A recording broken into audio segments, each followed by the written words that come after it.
अस्सलामुअलैकुम जी। Welcome back to my YouTube channel. कैसे हैं आप सब? आई होप आप सब बिल्कुल ठीक ठाक होंगे, खैर खैरियत से होंगे।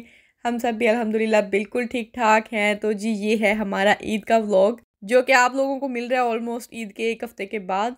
अब मैं आप लोगों को ईद मुबारक तो नहीं बोल सकती, लेकिन आई होप कि आप लोगों की ईद बड़ी अच्छी गुजरी होगी। हमारी भी अच्छी गुजरी थी, सिंपल जैसे कि बाहर रहने वालों की होती है अमूमन। पाकिस्तान में ना मेरा ख्याल है ये वाली ईद जो है वो ज़्यादा अच्छी गुजरती है। ज़्यादा रौनक वाली होती है। दोनों जो मर्द और ख़वातीन हजरात हैं ना वो बिज़ी होते हैं। पहला दिन तो उनका इसी तरह गुजर जाता है। मर्दों का पूरा दिन जो है वो कुर्बानी के पीछे भागते हुए, औरतों का किचन में। लेकिन मेरा ख्याल है कि सेकंड डे जो है ना वो अच्छा गुजरना चाहिए। पाकिस्तान में सारी फैमिलीज़ को इकट्ठा होना चाहिए और बारबेक्यू वगैरह प्लान करना चाहिए। तो बहुत सारे लोग करते भी होंगे। अच्छा, एक सिस्टर ने ना पूछा था कि हमें कुर्बानी की ईद का मतलब यहाँ पे बताएं किस तरह सेलिब्रेट करते हैं, और ईद पे जो कुर्बानी है वो किस तरह से यहाँ पे की जाती है स्पेन में। तो बहुत कम लोग होंगे जो यहाँ पे कुर्बानी करते होंगे, क्योंकि कुर्बानी का सिस्टम जो है ना वो आपको पता ही है यहाँ पे किस तरह का है। बकरे वगैरह आप पाल नहीं सकते, वो इसी तरह से मिलते हैं किसी स्पेनिश फार्मर से ही जाके। तो साथ ही वो फिर जाहिर सी बात है हम ना बकरों को देख सकते हैं ना उनकी देखभाल कर सकते हैं। यहाँ पे अगर आपने कुर्बानी करनी भी है ना तो आप किसी भी मतलब इसी तरह मरोकी वगैरह जो करते हैं, जिनसे आप गोश्त वगैरह लेते हैं ना, उन्हीं को आप ऑर्डर कर सकते हैं कि हमारे लिए कुर्बानी का बकरा जो है वो मतलब दे दें। तो इसी तरह का मेरा ख्याल है सिस्टम होता है यहाँ पे।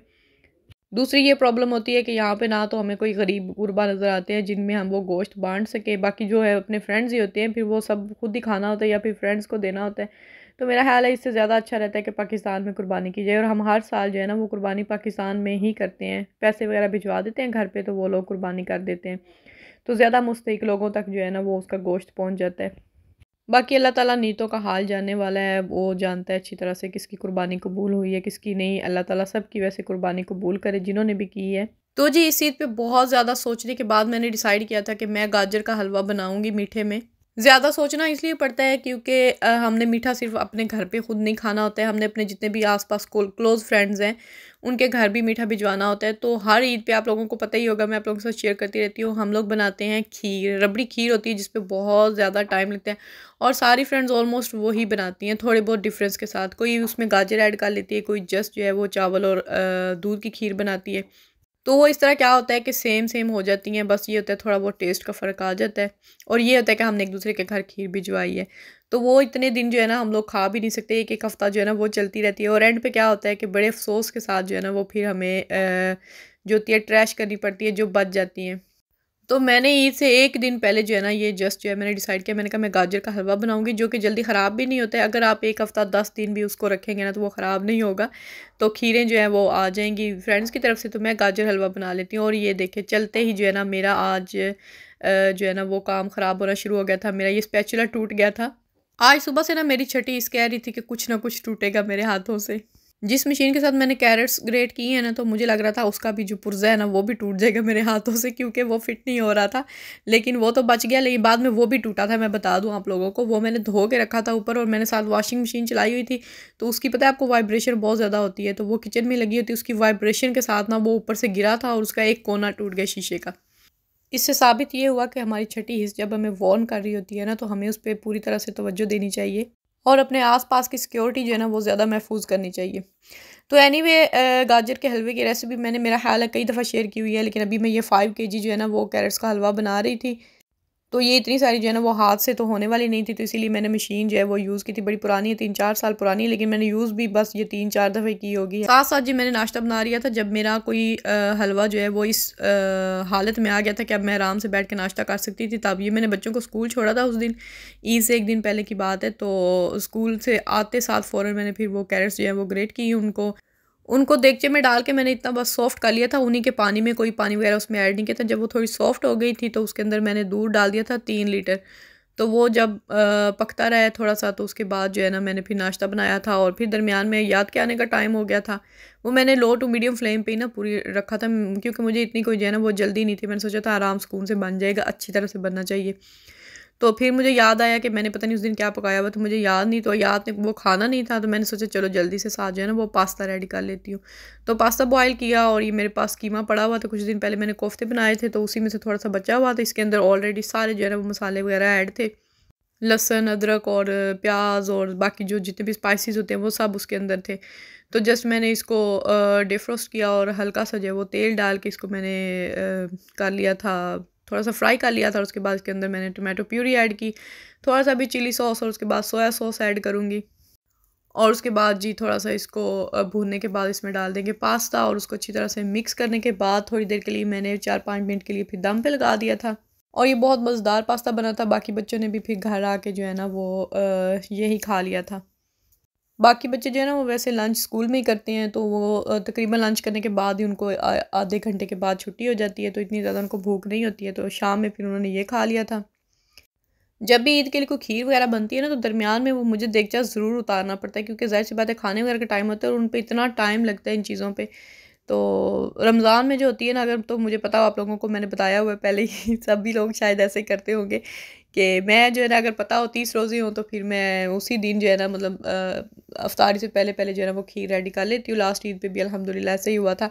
हालांकि मुझे डाउट था उस वक्त कि अभी पता नहीं 29 रोज़े होंगे या 30, लेकिन ज़्यादातर 29 ही कह रहे थे, तो मैंने खीर जो है ना वो उसी दिन रेडी कर ली थी। तो खैर उसके बाद जो है ना देगचा वापस आ गया अपनी जगह पे, और इसको मैंने फिर दूध जब इसमें से ड्राई हो गया था काफ़ी टाइम, कोई 3 घंटे मेरा ख्याल है ये पकता रहा था। आराम आराम से मैंने रखा था क्योंकि जल्दी नहीं थी मुझे। बड़ी अच्छी सी गाजरें जो है ना वो हो गई थी, सॉफ्ट हो गई थी बिल्कुल। दूध जब इसमें से अच्छी तरह से वो ड्राई होना शुरू हो गया था, तो मैंने इसके अंदर ऐड कर दिया था बटर, जो कि 500 ग्राम था।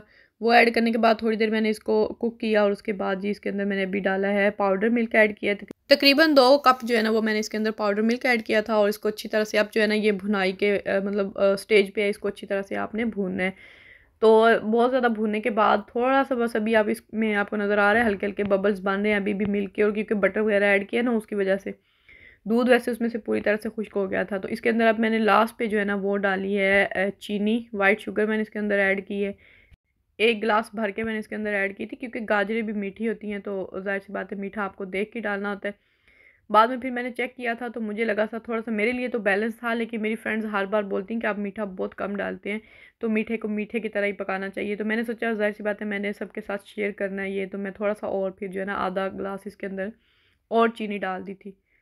और ये बहुत ज़्यादा मज़ेदार हलवा बना था। इस पे बहुत ज़्यादा मेहनत हुई थी, काफ़ी सारा टाइम मैंने लगाया था। सेम वही बात कि अगर अपने लिए हो तो इतना ज़्यादा मैं बेशक एफ़र्ट्स ना करूँ, लेकिन ज़ाहिर सी बात है जब अपने किसी के साथ चीज़ शेयर करनी होती है ना, तो फिर आप उसको ज़रा जो है ना वो ज़्यादा एक्स्ट्रा टाइम देते हैं। तो अभी यहाँ पे आप देख सकते हैं इसमें से पूरी तरह से सारा मिल्क जो है वो सारा ड्राई हो चुका है, और ये बिल्कुल अभी जो है ना लास्ट स्टेज पे है। तो मैं इतना ही इसको रखूँगी। कुछ लोग जो है ना बहुत ज़्यादा भूनते हैं, उसका कलर और टोटली चेंज हो जाता है गाजरों का, तो उसका जो है ना वो सारा जो जायका होता है ना गाजरों का, और जितने भी उसके फ़ायदे होते हैं वो सारे उसमें जल मर जाते हैं।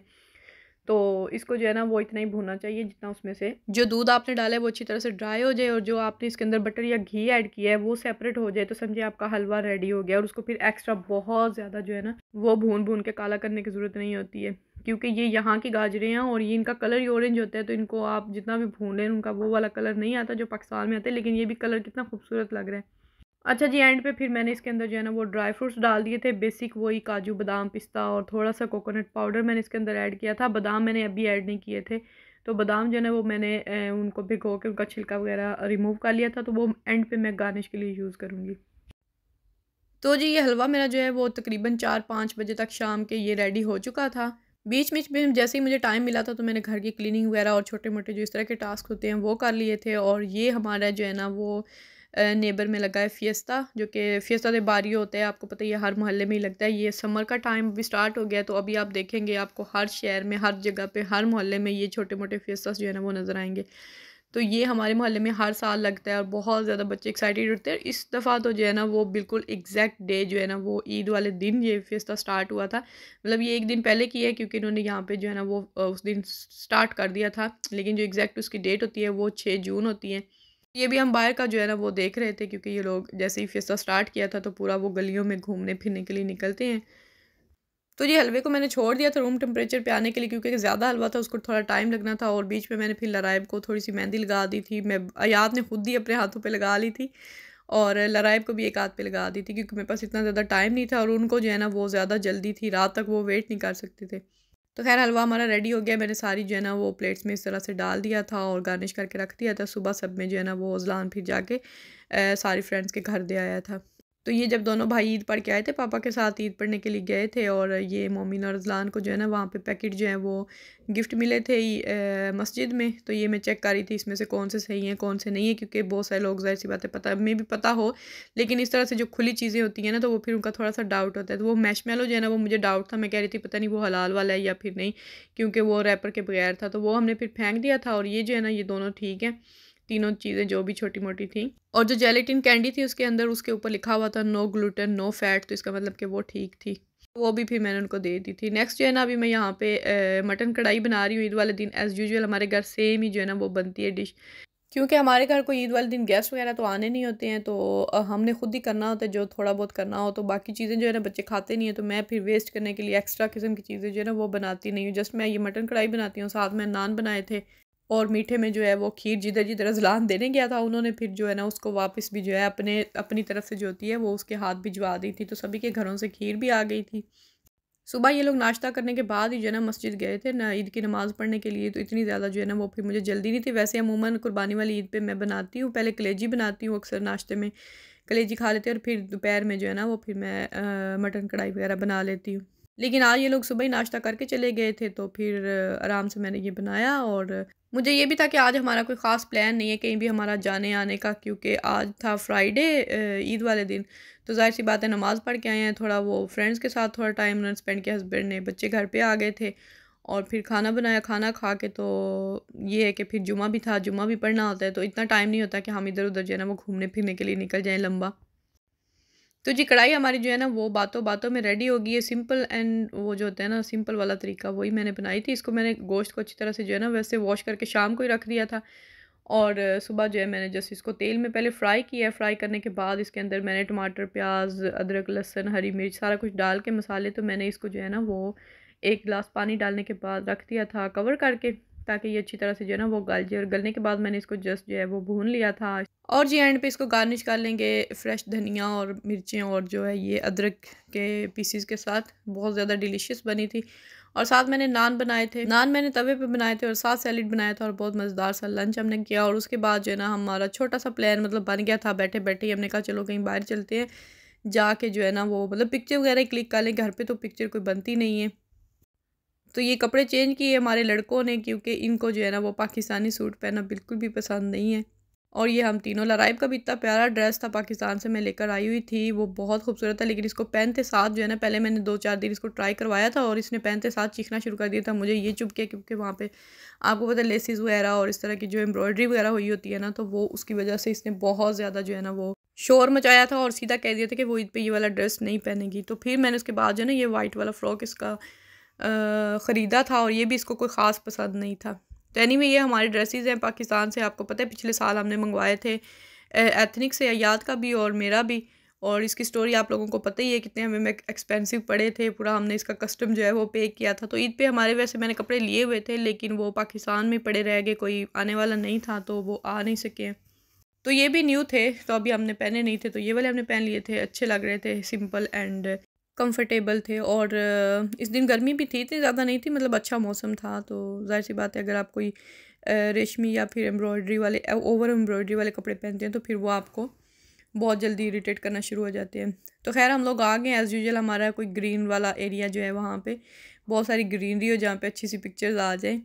तो हम वैसे ही निकले थे, ये अपने सिटी के से बाहर नहीं गए थे, यहीं पे आसपास। तो हमने सोचा चलो किसी अच्छी जगह पे चलते हैं, क्योंकि हस्बैंड ने कहा था उनके पास 1-2 घंटे ही हैं, उसके अंदर जो है अगर आपने कहीं घूमना फिरना है तो घूम फिर लें। तो घूमना क्या था, बस ये हमारी लॉन्ग ड्राइव हो गई थी काफ़ी। मम्मी साहब जो हैं वो सो चुके थे, क्योंकि वो सुबह 6:30 बजे का उठा हुआ था।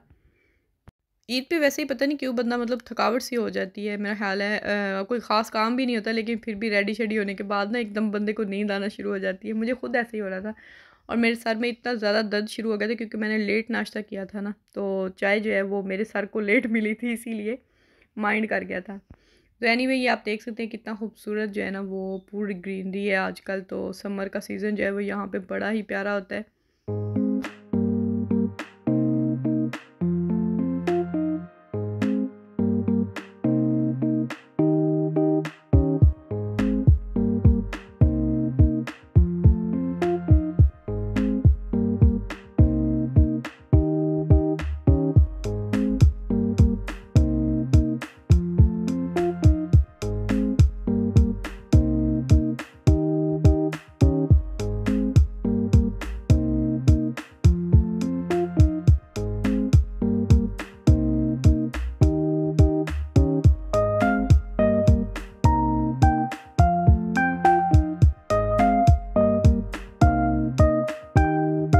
ड्राइव करते करते कोई आधा घंटा हो गया था हमें, और हमें कोई स्पॉट नहीं मिल रहा था जहाँ पे हम लोग थोड़ा देर के लिए रुक के जो है ना वो मतलब पिक्चर वगैरह ले लें।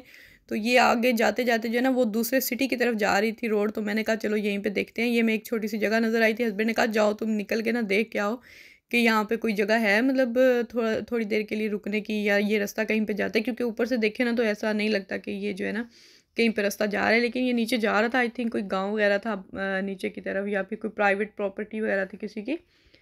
तो मैंने कहा है थोड़ा सा रास्ता, तो आप लोग आ जाएं यहाँ पे थोड़ी सी जो है ना वो पिक्चर वगैरह बना लेते हैं, क्योंकि अच्छी जगह लग रही थी। मुझे ये समझ नहीं आती कि मैं व्लॉगर कैसे बन गई हूँ, क्योंकि मेरी फैमिली में इन बच्चों में मेरे हस्बैंड को किसी बंदे को कोई शौक़ नहीं है पिक्चर्स वगैरह बनाने का। मैंने इनकी ज़बरदस्ती पिक्चर बनानी होती है, जब भी बनानी हो तो ऐसे मुंह टेढ़े कर रहे होते हैं, इतनी ज़बरदस्ती से मतलब इनसे जो है ना वो पिक्चर बनवानी होती हैं। और कोई 100 तस्वीरें बनाने के बाद उसमें से कोई 2-3 जो है ना वो ठीक निकलती हैं, क्योंकि इनके एक्सप्रेशंस इस तरह के होते हैं जैसे इनको किसी ने कुट कुट के खड़ा किया हुआ है कि फ़ोटो बनाने के लिए।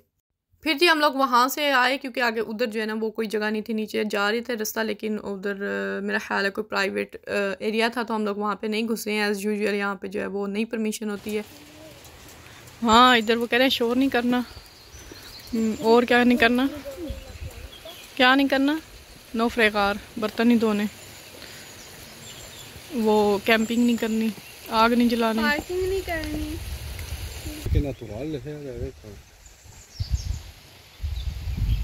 सी किधर है?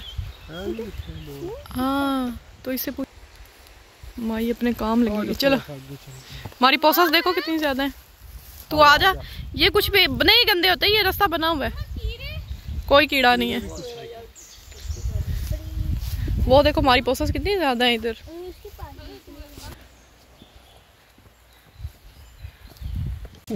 वो पिकनिक बना रही है मम्मा, इसके अंदर जा सकते हैं। कपड़ा वाला बांध दो इसका, आपका नाक बंद हुआ है, अब मैं नीचे कैसे जाऊंगी?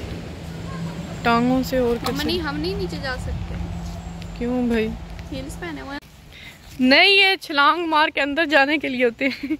नहीं ये तो कुछ और ही है। नो सोन झूलाज। हाँ पता नहीं, पकड़ने के लिए से झूला लेने के लिए। नो से किस लिए लगाए हुए? हाँ तो झूला मैं बैठूंगी। वाह यार कितना मजे का। चल बैठ ले रहे। नहीं टूटता, तेरे वेट से तो बिल्कुल नहीं टूटेगा। ये टॉम फ्रेंड्स में आता है कार्टून में। सॉरी बोलता है, sorry.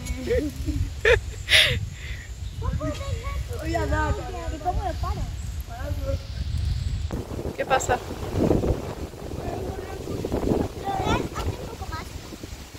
Ya se ha parado. Cuidado más fuerte que ya se quedaría ahí. Mira, me voy más. Pues si no puedes echar. Me voy más arriba. No. Bueno, sí. मैं इतने दिनों से vlog पता है क्यों upload नहीं कर रही थी, क्योंकि मैंने वॉइस ओवर करना था, एडिट करके रखा हुआ था। वॉइस ओवर करने के लिए मुझे लग रहा था ये कोई 23 मिनट्स की जो है ना वीडियो है, इसको मैं वॉइस ओवर कैसे करूँगी, मतलब इतनी बातें मैं कहाँ से करूँगी। लेकिन अभी देखें वॉइस ओवर जब करना स्टार्ट किया है तो मतलब इतनी बातें हो रही हैं कि वो वीडियो पीछे जा रही है और बातें मेरी आगे जा रही हैं। तो खैर वहाँ से हम लोग आ गए थे, और शाम को जो है ना वो फिर हमारा प्लान बना हुआ था हमारे फ्रेंड्स के साथ, अपनी फ्रेंड्स के साथ और उनके बच्चों के साथ अपना जो है ये अपने मोहल्ले वाले मेले पे आने का। तो हमने यही किया था, वो भी इस टाइम ज़ाहिर सी बातें फ्री हो जाएंगे तो हम भी ज़रा चक्कर शक्कर बाहर का लगाएं। आके लराइब ने आते साथ कपड़े चेंज कर लिए, क्योंकि फ़्रॉक से इसको पता नहीं क्या इशू है, बिल्कुल नहीं पहनती है। तो अभी हम लोग आ रहे हैं, थोड़ा सा एक्सप्लोर कर रहे हैं जितनी भी यहाँ पे इन्होंने ये स्टॉल्स वगैरह लगाए हुए थे। और यहाँ से ये कह रहे थे ये वाली बिल्ली ले लो, ये वाला कुत्ता ले लो, और ये मैंने कहा नहीं बिल्कुल नहीं लेना, अब तुम लोग छोटे बच्चे नहीं रहे हो, बड़े हो गए हो, तो ये छोटे बच्चों वाले खिलौने अभी लेके जाएंगे और घर पे बस इनको जो है ना वो फेंक देंगे। और मम्मी साहब का बस नहीं चल रहा था कि वो पूरी यहाँ से शॉप्स जो है ना वो पूरी की पूरी ख़रीद ले। और गाड़ियों का इसको पता नहीं क्यों इतना शौक है, कोई 1000 गाड़ियाँ होंगी इसके पास। ये सेम जो अभी ये उठा उठा के देख रहे हैं ना, ये सेम टू सेम इसके पास गाड़ियाँ हैं, लेकिन फिर भी कह रहा था मुझे ये भी लेनी है वो भी लेनी है। तो फाइनली हमारी जान उसी वक्त छूटनी थी जब हमने इसको कोई खिलौना लेके देना था। तो ये आप देख सकते हैं यहाँ पे काफ़ी सारे, वैसे ये एक्सपेंसिव होती हैं चीज़ें मेलों पे ना जो लगाते हैं, नॉर्मली कहते हैं सस्ती होती हैं, लेकिन ये इनके प्राइस बहुत ज़्यादा हाई होते हैं। तो लराइब ने भी काफ़ी सारी जो है ना वो यहाँ से चीज़ें जो हैं वो ख़रीदी थी, क्योंकि ईदी मिली हुई थी। अब ये भी कोई चक्कर नहीं था कि मामा से पैसे लेने, अपनी अपनी ईदी सारी की सारी जो है ना वो यहीं पे ख़र्च कर दी थी इन लोगों ने। उसके बाद जी ये आ गए हैं डक वाली साइड पे, मोमी साहब की फेवरेट। इसको झूलों का कोई नहीं होता, राइड्स जितने भी होते हैं ना यहाँ पे बच्चों वाले 3 4 5 किस्म के होते हैं, इसको वो इतना कोई ख़ास नहीं होता उन पे जाने का शौक़। बस ये जो है ना पातो इसने लाजमी पकड़नी होती है। तो इनके नीचे ना आपको नज़र आ रहे हैं, नीचे पॉइंट्स लिखे होते हैं, तो वो पॉइंट्स जो इकट्ठे होते हैं फिर वो एक कार्ड वगैरह दे देते होते हैं पॉइंट्स का, और फिर वो चीज़ें बताते हैं कि इन चीज़ों में से आप इतने पॉइंट्स में ये चीज़ ले सकते हैं। तो वहाँ से मेरा ख्याल है कोई एक गाड़ी मिली थी इसको। उसके बाद जी हम लोग आ गए हैं ये अपनी फेवरेट राइड्स की तरफ। ये जो है ना ये हमारे बच्चों को बस यही पसंद है ज़्यादातर। बाकी जो है वो जंपिंग वाला भी लगा होता है, तो साथ एक छोटे बच्चों वाला भी है वहाँ पे। ये इतने छोटे बच्चे जो नज़र आ रही है ना आपको बच्ची, ये वाले लेते हैं। और मोमिन जो है वो तो खैर किसी पे भी नहीं बैठता, इस पर उसको डर लगता है, वो कहते हैं मैंने नहीं बैठना इसके। हालांकि इसके जो एज के इसके जो अपने फ्रेंड्स हैं वो इस पर बड़ा खुश होकर, मतलब पिछले साल से भी वो बैठना स्टार्ट हो गए हैं। तो लेकिन उनके साथ एक अडल्ट ने लाजमी बैठना होता है, तो अमूमन जो है वो मुझे ही कुर्बानी देनी पड़ती। हालांकि इस दिन मेरे सर में इतना शदीद दर्द था और मुझे पता था इस राइड ने जो है ना वो घुमा घुमा के दिमाग का दही बना देना है, लेकिन जाहिर सी बात है फिर बच्चों को दुखी तो नहीं देख सकते, तो फिर बैठना पड़ा था मुझे। हालांकि उतरते वक्त मुझे इतने शदीद चक्कर आ रहे थे ना। और ये इस राइड पे भी ना, ये जो आपको अभी नज़र आने वाली, इस पे मोमिन फ़र्स्ट टाइम बैठ रहा था, उसको बड़ा मतलब मोटिवेशन हो रही थी अपने फ्रेंड्स को देख के, ये छोटे छोटे बैठ रहे हैं तो मैं भी बैठूंगा। तो बैठा था बस एक ही दिन के लिए, नेक्स्ट डे जो है ना वो वहाँ पे नहीं गया था कि मैंने नहीं बैठना। हालांकि वो जब छोटे बच्चे होते हैं ना तो वो बड़े आराम आराम से मतलब उसको घुमाते हैं, कोई बहुत ज़्यादा तेज़ नहीं करते हैं। इसी तरह जब बड़े बच्चे बैठते हैं, टीनेजर होते हैं, तो वो बहुत ज़्यादा घुमाते हैं और वो गिर गिर के उनकी हड्डियाँ टूट जाती हैं यहाँ पे। तो खैर बच्चों ने काफ़ी इन्जॉय किया था और बहुत अच्छी ईद गुजर गई थी इनकी। और ये पूरा 3 4 दिन जो है ना मतलब ईद के ये इसी तरह से बिल्कुल जो होते हैं ना पीक वाले डेज़ होते हैं ये मेले के, तो बड़ा मज़ा आया था, बच्चों ने खूब इन्जॉय किया था। तो जी वीडियो को एंड करते हैं यहीं पर। आई होप आप लोगों ने वीडियो को एंजॉय किया। अगर अपनी ईद के बारे में लाजमी कमेंट सेक्शन में शेयर कीजिएगा कि आपकी ईद कैसी गुजरी है। मिलते हैं इंशाल्लाह नेक्स्ट व्लॉग के साथ, तब तक के लिए मुझे दीजिए इजाज़त। अपना बहुत सा ख्याल रखिएगा, दुआओं में याद रखिएगा। अल्लाह हाफिज़।